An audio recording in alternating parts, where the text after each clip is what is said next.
أعوذ بالله من الشيطان الرجيم. بسم الله الرحمن الرحيم. في بيت أبي أيوب الأنصاري قال سيدنا أبو أيوب الأنصاري رضي الله تعالى عنه قال: لما نزل رسول الله صلى الله عليه وسلم في بيتي نزل في السفلى وأنا وأم أيوب في العلو. دغه ته د ابو ایوب انصاري رضی الله تعالی عنه هغه خبره ذکر کوي چې کله رسول الله صلی الله علیه وسلم د مکې مکرمې نه مدینې منورې ته هجرت وکړ، او په مدینه منوره کې د ابو ایوب انصاري رضی الله تعالی عنه په کیر کې رسول الله صلی الله علیه وسلم اوسېده، د هغه په کیر کې و.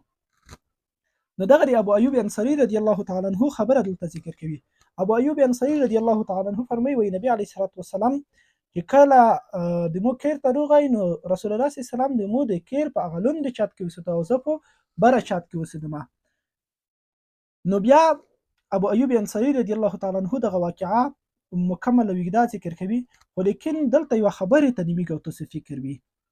ابو ایوب انصاري رضی الله تعالی عنه فرمایي وی د مو میر به مت هغه خروق ته ورکو چې رسول الله صلی الله علیه وسلم هغې نه خروق وکړي، د ماخوستن یا د برسر مړی هغه به د مو میر ته توره کړه، هغه به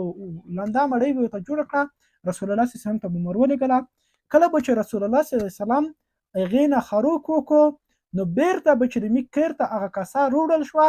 نو هغه کاسه کې به موږ د رسول الله صلی الله علیه وسلم د لوس ځای کېد، نو هغه کوم ځای نه به چې ده خروق کړی و مو او میر به مو دواړه د هغه ځای نه خروق کړو چې د رسول الله صلی الله علیه وسلم د کوم ځای نه خروق کړی و، د دې په خاطر چې هغه برکت میک ځایونو ته حاصل کو. نو دغلته یو خبرې ته د میک تاسو فکر وي. د تصوف علما کرام هغه د تبرک او برکات ډېر استعمالوي او ډېر ذکر کوي. نو بعضې علما یا بعضې هغه بل رقم ته هغه د علما غیر ځینې ته علما یې خو لیکن علما نه دي، هغه ډېر اعتراضونه په دې باندې کوي چې تاسو تبرکات دومره ذکر کوئ، تبرک بآثار صالحین دغه شتای او که نه شتای. نو دغه باندې ډېر اعتراضونه په تصوف علماو باندې کوي. هغه د علما کرام یا طلبا د تصوف چې هغه د خپل مرشد د لوس اوبه هغه چې کوم پیاله کې د اوبه څښلې وي هغه یا چای څښلی وي هغه کوم کان که پوده شي نو هغه دی کوشش کوي چې هر یو هغه ځان ته حاصل کړي هغه وچکي. نو بیا ځینې خلک په هغې باندې ډېر اعتراضونه کوي چې دا څه د خلیفه صاحب اوبه څښئ یا د هغه د لوس اوبه څښئ، په هغې باندې اعتراضونه کوي. دغلته ابو ایوب انصاري رضی الله تعالی عنه څه فرمایي وایي مو او د مو میر به په هغه ځای نه خروق په کوم ځای به چې رسول الله صلی الله علیه وسلم خروق کړی و. نو دغه د تبرک بآثار صالحین شته. خو لیکن یوه بله عجیبه خبره کوي ابو ایوب انصاري وایي یوه ورځ رسول الله صلی الله علیه وسلم ته مې هغه مړۍ ته ورکړه، کله مې شده ته ولېږله نو رسول الله صلی الله علیه وسلم هغه وفات شوه، ویې نه خوړله، وفات یې همداسې پرېښوه. نو بیا مو او میر مې هغه د رسول الله صلی الله علیه وسلم د لوس ځای کې چې کوم ځای نه خروق کړی دی، خو لیکن هغه ځای پیدا نه کړو چې کومه ځای نه ده خروق کړی و. نو بیا رسول الله صلی الله علیه وسلم ته زه راغلم چې یا رسول الله میر او پلور مې د تا نه قربان شه، تو د دغه مړۍ نه خروق ولې نه دی کړی؟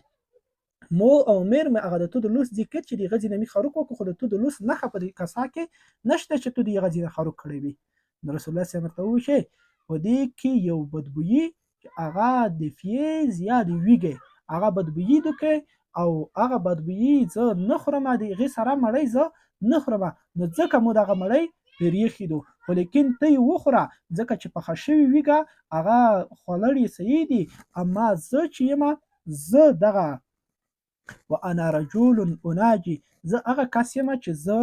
اناجي معنا ملاقات کوونکی د ملایکو یم، زه د ملایکو سره ملاقات کوم ته جبرئیل علیه السلام رسي نو هغه د بدبویي نه بده رسي، نو ځکه زه هم هغه نه خروق نه کوم. نو دغه د تبرک بآثار صالحین خپله د صحابه کرامو نه دغه دی موجود شو، او صحابه کرامو په خپله رسول الله صلی الله علیه وسلم ته ویلي دي چې مو د تو د لوس ځای خیر خو نن هغه دی نشته کې، نو رسول الله صلی الله علیه وسلم په هغې باندې انکار ونه کړو. نو تبرک بآثار صالحین شته.